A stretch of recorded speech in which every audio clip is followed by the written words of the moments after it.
जय गुरु जी, शुक्राना गुरु जी का। संगत जी, आज मैं आपके साथ कुछ शेयर करना चाहती हूँ। सत्संग ही कह सकते हो आप इसको। और कई जगह पे मैं जाती हूँ ना, जहाँ पे हमारी सेवा नहीं होती है, जिस तो अक्सर हम वहीं जाते हैं जहाँ हमारी सेवा होती है। कभी कभी ऐसे सत्संग में जाने का मौका मिलता है जहाँ पे हमारी सेवा नहीं होती है। तो वहाँ पर मैंने ये देखा है कि सेवादार ना अचानक ही बीच में आ जाते हैं और कहते हैं कि हमें सेवा दो। सत्संग शुरू होने के बाद आते हैं, आधे घंटे के बाद आते हैं और किचन में या कहीं पे भी खड़े होके अपने आप सेवा करना शुरू कर देते हैं। आपको पता है, अभी मैं थोड़े दिन पहले ही एक गुरुजी की ओल्ड संगत का सत्संग सुन रही थी। वैसे तो नया पुराना कुछ नहीं होता।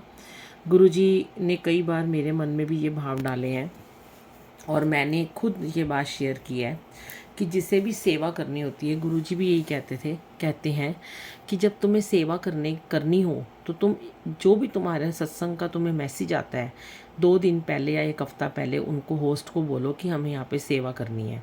और आपने अगर पहले कहीं सेवा की हुई है, आपको सेवा करनी आती है, तभी आप सेवा के लिए जुड़ो, वरना पहले आप सेवा करनी सीखो। कुछ नियम होते हैं सेवा के। ऐसे नहीं उठ के कुछ भी सेवा कर लेते हैं। पता ही नहीं है ग्लास कैसे उठाने हैं, पता नहीं है ट्रे में से पानी गिर रहा है, ग्लास आजकल ठंडा ठंडा पानी देते हैं, बर्फ़ में से निकाल के बॉटल देते हैं। मैंने देखा, कितनी बार मैंने टोका लोगों को, जब वो जल प्रसाद दे रहे होते हैं और ट्रे का पानी दूसरी संगत के सर पे गिर रहा होता है, उनके कपड़ों पे गिर रहा होता है। वो बहुत वियर्ड सा लगता है। ऐसा नहीं करना चाहिए। ट्रे के अंदर या तो टॉवल बिछाओ या टिश्यू पेपर बड़े मोटे वाले बिछाओ या बॉटल को साफ़ करके उसमें रखो। चाय प्रसाद जब ट्रे में रखा होता है, चाय प्रसाद और जो उसके साथ बिस्किट प्रसाद, नमक पारे प्रसाद होता है या जल प्रसाद होता है, ट्रे को हमेशा हाथ से आगे करके देना होता है। ऐसे नहीं कि आप बॉटल उठा के या गिलास हाथ से उठा के दे रहे हो।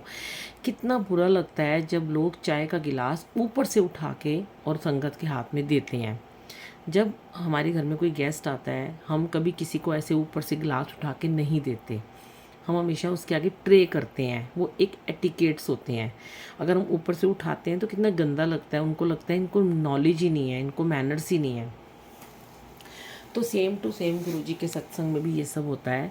और बात ये हो रही थी कि सेवा अगर आपको चाहिए तो आप पहले आइए। अब मैंने देखा कई जगह पे बहुत बड़े बड़े सत्संग होते हैं जहाँ हमें जाने का मौका मिलता है।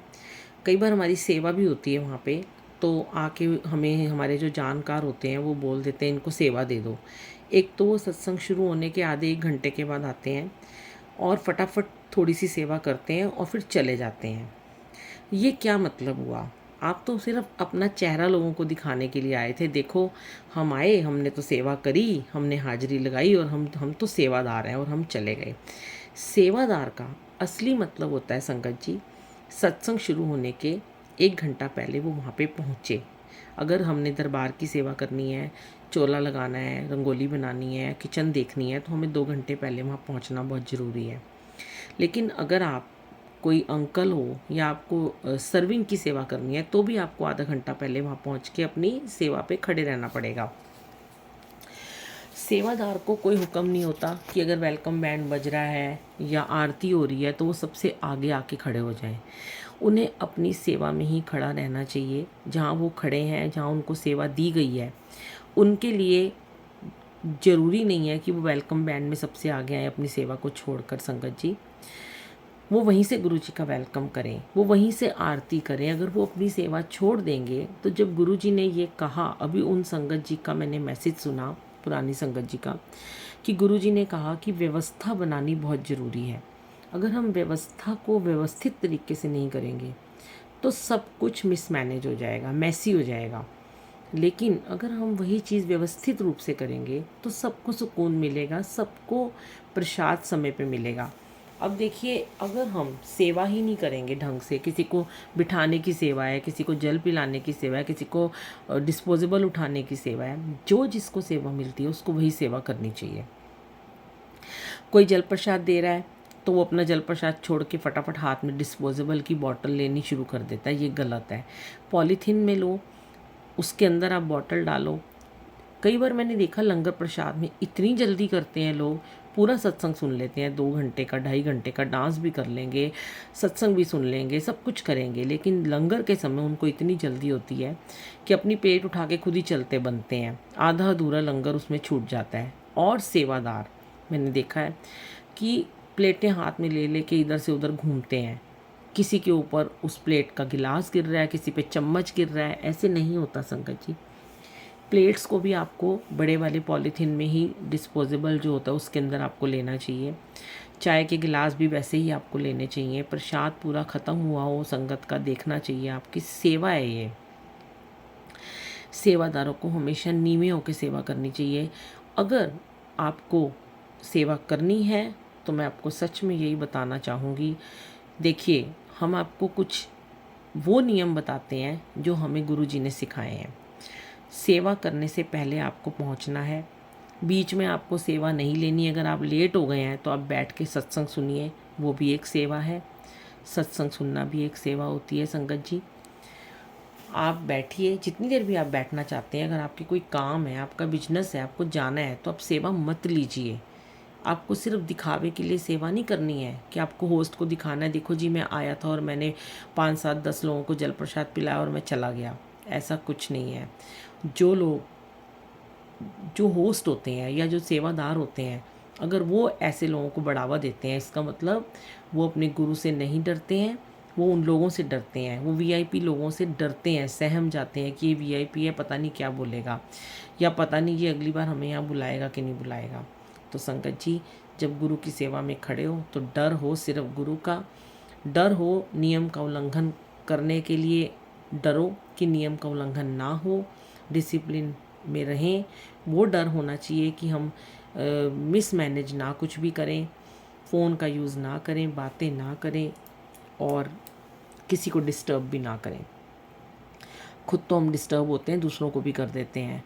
हम क्यों कहते हैं कि सबसे पहले आगे आगे लोग बैठते हैं, फिर पीछे पीछे बैठते हैं।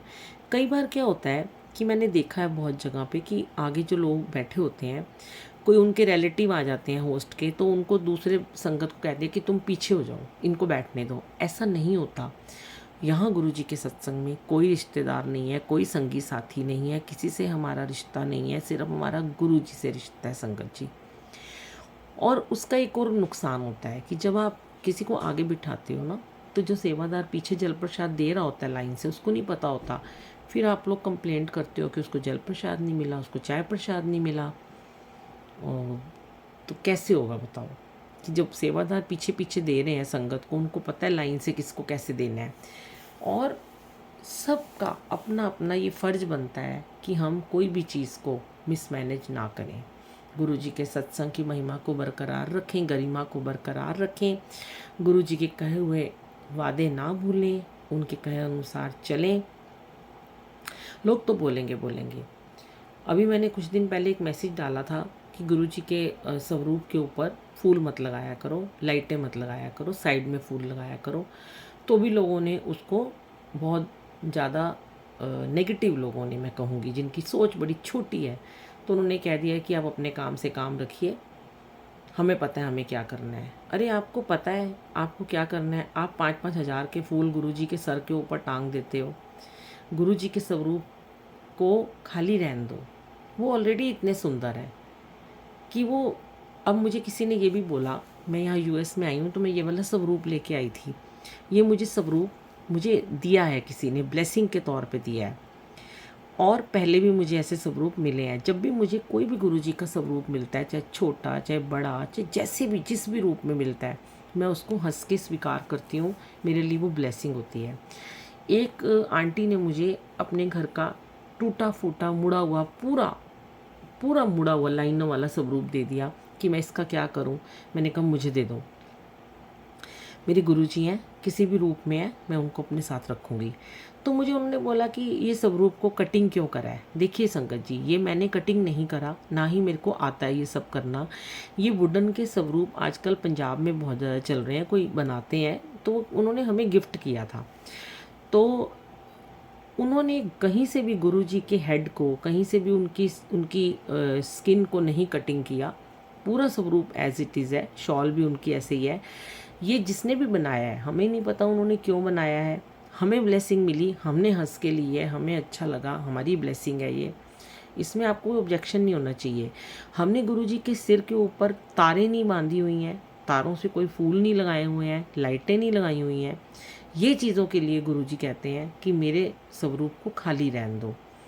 तो जय गुरुजी, शुक्राना गुरुजी। ज़्यादा बातों को तोड़ मरोड़ के मत पेश किया करो संगत जी। काम की बात तो सुनते नहीं हैं और फालतू के कमेंट करना शुरू कर देते हैं। तो प्लीज़ जो ऐसे कमेंट करेगा, पहली बात तो मैं उसको ब्लॉक कर देती हूँ, क्योंकि मुझे गुरुजी ने कहा है तो उन्हें इनसे आर्गुमेंट नहीं करनी, कोई बहस नहीं, कोई इनको जवाब नहीं देना, इनको मैं जवाब खुद दूंगा। जो गुमराह कर रहे हैं लोगों को, पहले गुरुजी उनको सीधा करेंगे। हम तो सिर्फ गुरुजी की संगत हैं और गुरुजी से डायरेक्ट कनेक्शन करने को कहते हैं, और जो गुरुजी ने सिखाया वो बातें हम शेयर करते हैं। तो इसलिए अन्यथा बेमतलब के कमेंट मत किया करो, नेगेटिव सोच को अपनी बड़ी करो, छोटी सोच मत रखो, काम की बात को सुना करो। जो आपको सही काम की बात बोलता है वो तो आप सुनते नहीं हो, फालतू बातों की तरफ ध्यान लगा देते हो। तो इसलिए बहुत अच्छे लोग भी हैं, 95% लोग जो हैं वो अप्रिशिएट ही करते हैं कि हमें आंटी आपके सत्संग सुन के बहुत सारे आंसर मिलते हैं। उसके लिए मैं गुरुजी का बहुत सारा लाख लाख शुक्राना करना चाहूँगी कि गुरुजी आप चाहते हो तो इस जिह्वा से ये नाचीज़ बंदी कुछ बोल सकती है, वरना तो कोई औकात ही नहीं है कि कहाँ बैठी हूँ और क्या आपके लिए गुणगान गाऊँ मैं। अनंतम अनंतम शुक्राना, भूल चूक गलती माफ़। जय गुरुजी, शुक्राना गुरुजी।